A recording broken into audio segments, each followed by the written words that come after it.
भगवान का पेट कब भरता है? बूढ़ी मां की एक लुटिया दूध की कहानी आपकी गरीबी मिटा देगी। जय श्री कृष्णा मित्रों, दर्पण ज्ञान गंगा यूट्यूब चैनल में आपका एक बार पुनः स्वागत है। मित्रों, आज इस वीडियो में जो हम कहानी लेकर के आए हैं, ये कहानी बहुत ही ज्ञानवर्धक है और शिक्षाप्रद है और मोटिवेशनल भी है। ये कहानी आपके लिए बहुत अच्छी प्रेरणा दे करके जाएगी, आपके लिए बहुत अच्छा ज्ञान दे करके जाएगी। और इस कहानी को आपने अगर पूरी तरह से सुन लिया तो आपकी गरीबी हमेशा के लिए खत्म हो जाएगी।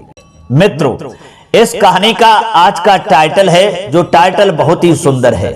कहानी का टाइटल है कि भगवान का पेट कब भरता है, एक बूढ़ी मां की एक लुटिया दूध की कहानी। दोस्तों, बहुत ही रोचक और ज्ञानवर्धक इस कहानी का टाइटल है। आपसे निवेदन है कि हमारी कहानी को पूरा ही श्रवण करें, आपके लिए बहुत अच्छी जानकारी मिलेगी और ये कहानी आपके लिए बहुत ही शिक्षाप्रद होने वाली है। मित्रों, कहानी शुरू करने से पहले आपसे निवेदन करूंगा और अनुरोध करूंगा कि यदि आप हमारे इस चैनल पर नए मेहमान दर्शक बनकर के आए हैं, आपने अभी तक हमारा चैनल सब्सक्राइब नहीं किया है, तो मित्रों आपसे अनुरोध है कि आप हमारे चैनल को भी सब्सक्राइब कर लेना, घंटी वाला बटन भी जरूर दबा देना, क्योंकि आपका एक सब्सक्राइब हमारे लिए मित्रों बहुत महत्व रखता है। आइए अधिक विलंब न करते हुए अब इस ज्ञानवर्धक एक बूढ़ी मां की एक लुटिया की कहानी की ओर बढ़ते हैं। प्रिय बंधुओं, प्राचीन काल की बात है। एक परम से भक्त राजा रहते थे। वे भगवान शिव के बहुत ही अच्छे भक्त थे। सोमवार वाले दिन अपने इष्ट देव भगवान शिव की पूजा बहुत ही अच्छे तरीका से वे राजा करते थे। दोस्तों, एक दिन और राजा के लिए एक कल्पना सूझी कि आगामी सोमवार के लिए हम अपने इष्ट देव शंकर का हौद दूध से लबालब भरवा देंगे। यानी हमारे इष्ट देव शंकर का जो हौद है वो अगले सोमवार के लिए दूध से लबालब भर दिया जाए।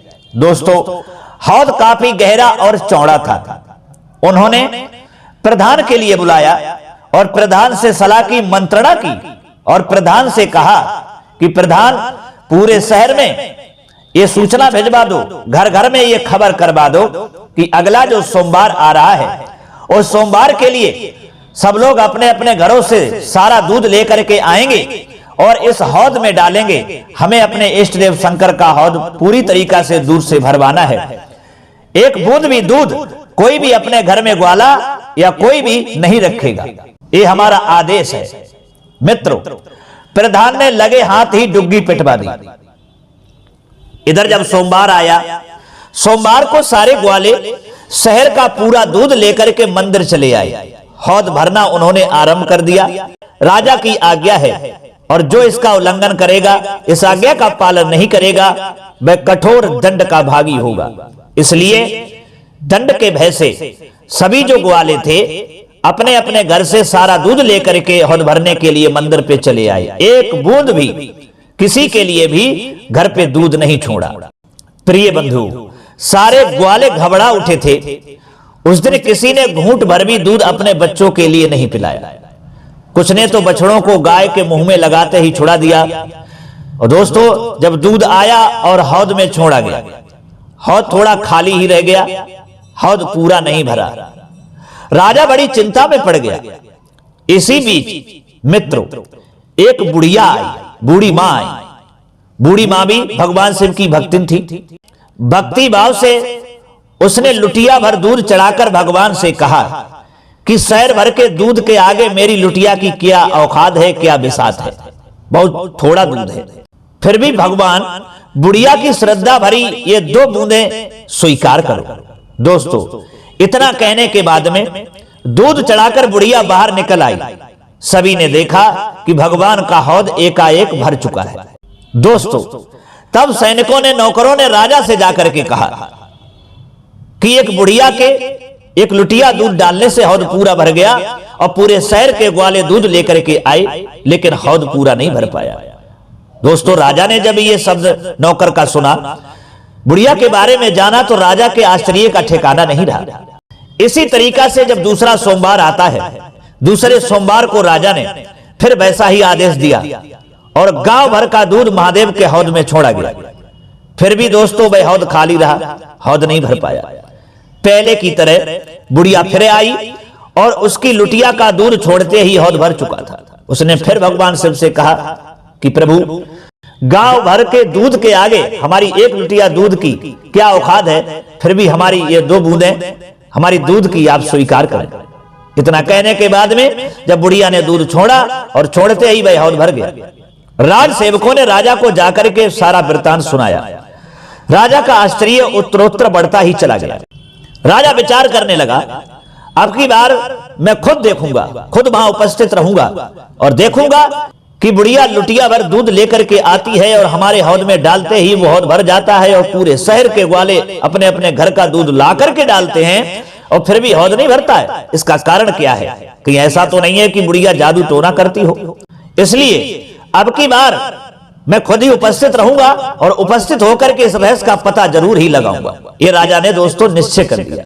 दोस्तों अब तीसरा सोमवार आता है और जब तीसरा सोमवार आया तो पुनः गांव भर का दूध राजा के आदेश के अनुसार आने लगा और राजा अपने सामने ही हौद में डलवाने लगा।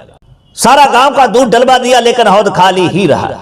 इसी बीच बूढ़ी मां का आना हुआ है और जब बूढ़ी आई और उसकी लुटिया उड़लते ही हौद भर गया। बुढ़िया पूजा करने के बाद में वहां से निकल गई। राजा भी उसके पीछे हो लिए। कुछ दूर जाने के बाद में उसने बुढ़िया का हाथ पकड़ लिया। राजा जो था उसने बुढ़िया का हाथ पकड़ लिया। बुढ़िया ने देखा कि राजा हमारा हाथ पकड़ रहा है तो बुढ़िया डर गई और कांपने लगी। राजा ने कहा, घबराइए नहीं बूढ़ी मां, मैं आपके लिए कुछ नहीं करूंगा, मैं आपके लिए अभयदान देता हूं, आपके प्राणों की रक्षा करूंगा, आपके प्राण नहीं लूंगा जो आप कपकपा रही हैं, घबराइए नहीं। और मैं रहस्य जानना चाहता हूं बूढ़ी मां, बड़ी जिज्ञासा लेकर के आया हूं, बताओ क्या बात है, तुमने कौन सा जादू कर दिया जो हौद एकाएक भर गया?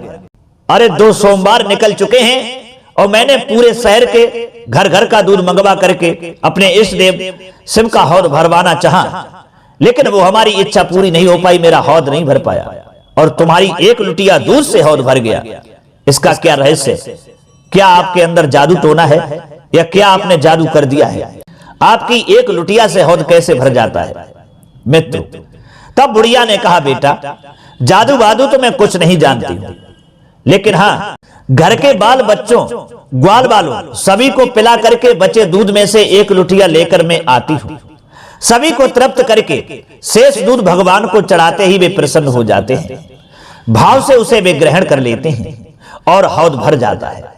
किंतु तुम राजबल से गांव के सारे बाल बच्चों ग्वाल बालों बड़े बूढ़ों का पेट काट करके उन्हें तड़पता रख करके सारा दूध अपने कब्जे में कर लेते हो और भगवान को चढ़ाते हो, तो उनकी आह से भगवान उसे ग्रहण नहीं करते हैं, उतने से उनका पेट नहीं भरता है, इसलिए हौद खाली रह जाता है। आप जो हैं, अगर घर में बच्चा रह जाता है, आपके वैसे किसी के घर में अगर बच्चा दूध के लिए रो रहा है तो आपके डर से भाई अपने बच्चे के लिए एक बूंद भी दूध पिलाने के लिए नहीं छोड़ता है और आपके पास यहां ले आता है, आपका भय है। लेकिन दूध तो आपके पास आ जाता है और वे बच्चे बड़े बूढ़े रोने लगते हैं, आए भरने लगते हैं, जिससे उनकी आहों को देख करके भगवान आपके दूध से प्रसन्न नहीं होते और इसलिए आपका दूध भी स्वीकार नहीं करते और वो हौद खाली रह जाता है। यही कारण है जो आपका हौद खाली रह जाता है और हम अपने बाल बच्चों के लिए सबको दूध पिलाने के बाद में जो बचता है वो प्रेम से आकर के भगवान शिव के लिए अर्पित करती हूं, तो भगवान हमारे इतने ही दूध में प्रसन्न हो जाते हैं और हौद भर जाता है। दोस्तों, ये शब्द बूढ़ी मां के सुनने के बाद में राजा के लिए बहुत ही पश्चाताप होता है, अपनी भूल समझ में आ जाती है। बूढ़ी मां से क्षमा मांगते हैं और वे बुढ़िया को बार बार प्रणाम करते हैं और प्रणाम करने के बाद में वे राजा साहब अपने घर चले आते हैं और ऐसी हरकतों से हमेशा वो दूर हो जाते हैं, ये हरकतें बंद कर देते हैं और सभी को प्रेम बांटने लगते हैं और भगवान शिव की भक्ति में जुट जाते हैं। तो दोस्तों, यही थी कहानी एक बूढ़ी मां की एक लुटिया दूध की। जो आपके लिए हमने इस वीडियो के माध्यम से पहुंचाई है, अब तो आप समझ ही गए होंगे और जान ही गए होंगे कि भगवान का पेट कब भरता है। तो दोस्तों, भगवान का पेट थोड़े में ही भर जाता है, अगर भाव हो, प्रेम हो तो भर जाता है। और अगर आपके अंदर भाव नहीं है, आप चोरी से या किसी को परेशान करके भगवान को वो वस्तु, कोई भी चीज अर्पित करते हैं तो वो भगवान को मंजूर नहीं होती है।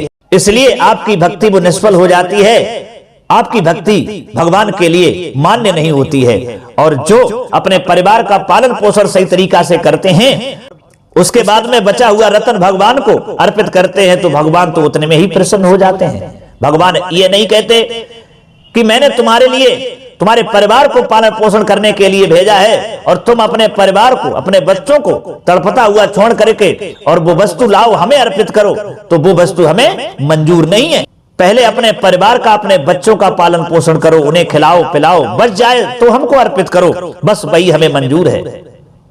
और यदि इंसान अपने बच्चों का पेट काट करके, बच्चों को तड़पता हुआ छोड़ करके और वो वस्तु हमारे लिए अर्पित करेगा, तो वह हमारे लिए कोई मान्य नहीं रखती, हम उससे प्रसन्न नहीं होते। ये भगवान का कहना है, ये भगवान का नियम है दोस्तों। तो दोस्तों, कैसी लगी हमारी ये वीडियो, कैसी लगी एक बुढ़िया माँ की एक लुटिया दूध की कहानी? ये एक लुटिया दूध की कहानी आपके लिए बहुत बड़ी सीख देकर के गई होगी। और इस बूढ़ी माँ की एक लुटिया दूध की कहानी यदि आपने अपने जीवन में उतार ली तो आपके यहाँ कभी कंगाली नहीं आएगी और आप हमेशा एक खुश भरी जिंदगी जियोगे और गरीब बनकर के नहीं रहोगे। आपके घर में खुशियां ही खुशियां आती रहेगी, ये हमारा वादा है। तो दोस्तों, अब फिर मिलेंगे अगली वीडियो में किसी नई ज्ञान चर्चा के साथ में। तब तक के लिए सब्सक्राइबर बंधुओं एवं दर्शक भाइयों के लिए राधे राधे, जय श्री कृष्णा, ओम नमः शिवाय।